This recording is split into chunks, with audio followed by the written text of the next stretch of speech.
Hi, Trey Hawkins here with CUNA's Political Action Team, and I'm excited to bring you this outlook on the 2020 congressional elections and our credit union involvement just 2 weeks out from this November 3rd general election.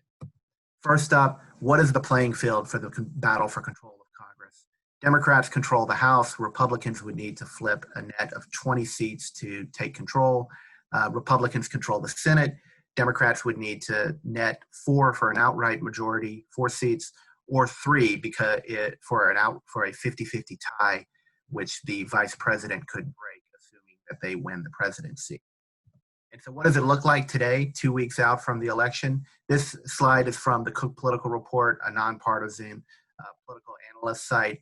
Many others agree with it. As you can see, even if you toss out, so to speak, 25 toss-up races that could go either way, and just count those that are leaning or likely in one direction or another, Democrats have more than the 218 seats that they need to win, even before the toss-up seats come into play. So most observers agree, and we certainly agree at CUNA, that the House of Representatives is likely to remain in Democratic control. The real battle, however, is in the U.S. Senate.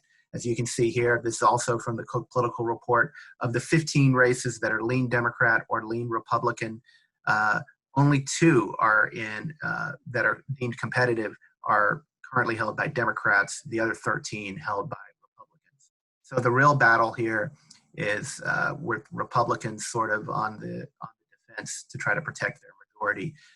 Democrats have far more options. They would only need to win 2 to 3 of the 7 toss-up races to win control of the chamber, whereas Republicans would have to win 5 or 6 to retain control, to retain their majority.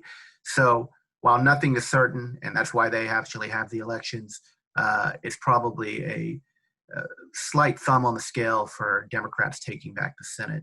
But certainly this is where the battle is. But what about credit unions, and what are we doing in these races? Obviously, we don't have a position as to whether Democrats or Republicans retain control, but we do want a pro-credit union majority. My colleague and our CUNA's political director, Abby Trueheart, walked through some of this on last week's video, but the CUNA League system, through our Political Action Committee, CULAC, and the National Advocacy Fund, are investing a record $7 million in pro-credit union candidates. See here, we've already contributed more than $3.7 million directly to over 400 pro-credit union candidates. Our spending is split almost evenly between Democrats and Republicans. But what I really want to focus in on today is the more than $3 million that we are investing in advertising in support of what we call our priority races. These are champions, 11 champions, 4 in the Senate, 7 in the House, who have been real champions for credit union issues on a variety of issues, from business lending to regulatory relief to credit union charter modernization, and certainly our credit union tax status. But each of these candidates finds him or herself in a highly competitive race in this cycle. So we're spending heavily communicating with voters, with independent swing voters, as well as credit union members to get the message out that they should vote for these candidates. You can see some examples here on the screen. We're doing using a variety of tactics, between direct mail, old-fashioned mailers going into mailboxes, to new digital video techniques that include everything from standalone websites to YouTube ads to Facebook advertising to even digital streaming TV spots like Hulu ads, all focused on encouraging in a positive way swing voters and credit union households to vote for the pro-credit union candidates so that we can hopefully re-elect these credit union champions facing tough fights. And lastly, I would just encourage you to check out our newly relaunched CUNA.org/elections website. You can click on your state, see every candidate that CUNA and the leagues and our PAC, CULAC, are supporting in this election.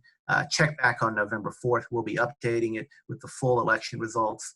And there's a variety of other information there, including samples of the ads that I just referenced, as well as news coverage of our credit union involvement in the elections.